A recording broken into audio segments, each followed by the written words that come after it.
Hello everyone, welcome you all. I am Nivedita. Today I am going to discuss the topic construction of knowledge, theories of Piaget and Vygotsky. आज हम लोग construction of knowledge में पियाजे और Vygotsky के theory के बारे में discuss करेंगे। Piaget.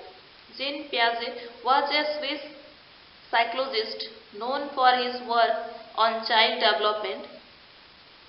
Piaget's theory of cognitive development and epistemological view are together called genetic epistemology. Piaget placed great importance on the education of children. Born on 9th August 1896 in Switzerland, Piaget was a Swiss biologist, philosopher and a psychologist. Being a biologist, he knew the importance of environment and process of adaptation. Being a philosopher, he had an interest in epistemology. He is also known as the father of child psychology.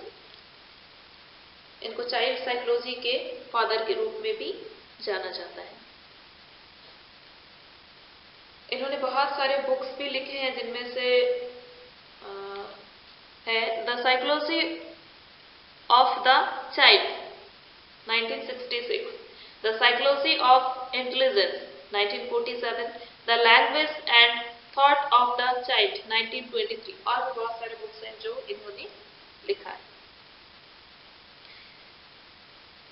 Studied, इन्होंने जो पढ़ाई किया था university of न्यूचेटल 1918, university of जोरेस, इन्होंने इन सारे universities से अपना पढ़ाई की है। इनका डेथ 16 सितंबर 1980 ईस्वी में हुआ। Cognitive development. Piaget's cognitive development was a progressive reorganization of mental process as a result of biological maturation and environmental experience. Children construct on understanding of the world around them, then experience discrepancies between what they already know and what they discovered in their environment.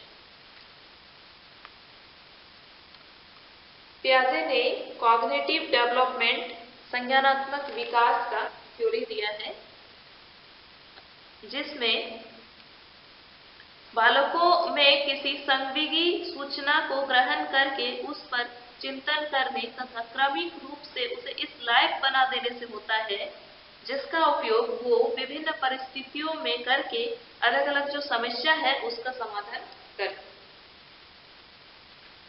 पियाजे का जो cognitive development theory है उसको 4 भागों में divide किया गया है, जिसमें से पहला है सेंसरी मोटर स्टेज, दूसरा है प्री ऑपरेशनल स्टेज, तीसरा है कॉन्क्रीट ऑपरेशनल स्टेज और चौथा है फॉर्मल ऑपरेशनल स्टेज। जो पहला है सेंसरी मोटर स्टेज, इस स्टेज में 0 से लेके 2 साल के बच्चों को रखा गया है। मतलब जन्म से लेके 2 साल के जो बच्चे होते हैं उनको इस कैटेगरी में रखा गया है। इसमें क्या होता है, सेंसरी मोटर स्टेज, इसमें बच्चे जो होते हैं वो सेंस ऑर्गन्स के थ्रू क्या करते हैं, सीखते हैं। जैसे नाक, कान, आँख, ये सब का यूज करके बच्चे सीखते हैं।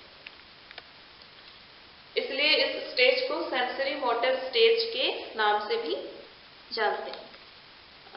सेंसरी मोटर स्टेज जो है इसको 6 सब स्टेज में भी डिवाइड किया गया है। जिसमें पहला है रिफ्लेक्स, दूसरा है प्राइमरी सर्कुलर रिएक्शन, तीसरा है सेकेंडरी सर्कुलर रिएक्शन, चौथा है coordination of secondary circular reaction, पांचवा है टर्सरी सर्कुलर रिएक्शन और छठा है मेंटल कॉम्बिनेशन। दूसरा हम लोग का है pre operational stage. Pre operational stage में 2 से लेके 7 साल के बच्चों को रखा गया। इसमें प्री ऑपरेशनल स्टेज जो होता है, इसमें बच्चे सामने आने वाली चीजों को देखकर समझ सकता है परंतु कोई क्रियाएं नहीं कर सकते। बच्चे जो होते हैं, जो चीज सामने आती है उसको समझ सकते हैं बट कोई क्रिया नहीं कर पाते। इसमें क्या होता है, बच्चों में जो ईगो की भावना होती है, इस एज में वो ईगो की भावना बच्चों में डेवलप होती है। इसमें लैंग्वेज स्किल्स का भी डेवलप होता है इस एज में और इमेजिनेशन पावर का भी डेवलप इसी एज में होता है। थर्ड हम लोग का है कॉन्क्रीट ऑपरेशनल स्टेज। इस स्टेज में 7 से लेके 12 साल के बच्चों को रखा गया है। इस स्टेज में बच्चों में लॉजिकल रीजनिंग की भावना का विकास होता है। बच्चे चीजों के बीच अंतर स्पष्ट करना सीख जाते हैं। इसी एज में बच्चे जो है अलग अलग चीजों के बीच में अंतर करना सीख जाते हैं। चौथा हमारा है फॉर्मल ऑपरेशनल स्टेज, जिसको हम लोग औपचारिक संक्रियात्मक अवस्था भी बोलते हैं। इसमें 11 क्लास के जो बच्चे हैं उनको रखा गया है, मतलब 11 साल से ऊपर के जो बच्चे हैं उसमें रखा गया है, या तो बोल सकते हैं 11 से 15 साल के जो बच्चे हैं उन बच्चों को इसमें रखा गया है इस स्टेज में।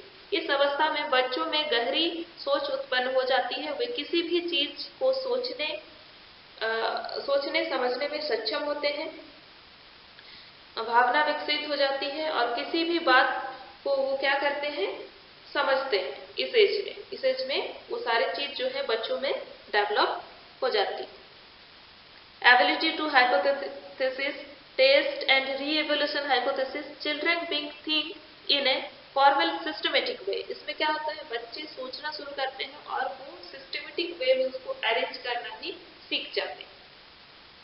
नेक्स्ट हम लोग का है कॉग्निटिव प्रोसेस।